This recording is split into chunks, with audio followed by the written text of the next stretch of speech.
So you mentioned TriBreath is very mechanical. Can you elaborate on that?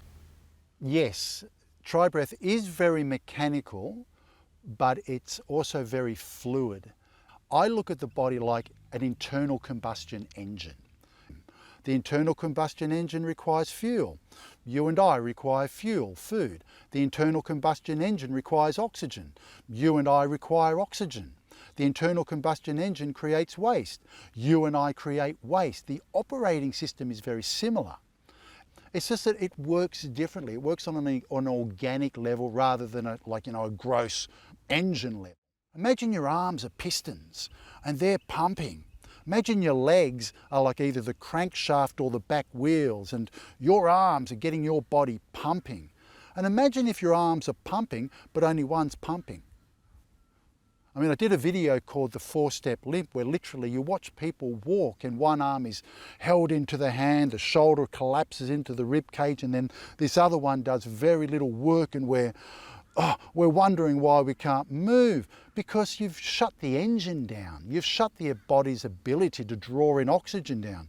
You've got to get the shoulders out of the body. You've got to free up the arms. You've got to free up the legs, and you've really got to access the breathing points of the spine. And you go, breathing points of the spine? What is this fruitcake on about? Once you get it, you get it. Just because you cannot see it doesn't mean it doesn't exist. I always say to people, can you see air? You can't see air, but you know it exists. There are centers, there are breathing points in the spine that help us draw the energy up from the very base of the lungs up to the top of the lungs. Fills our chest. We pull the shoulders out to open up the rib cage. It's not called a cage for nothing.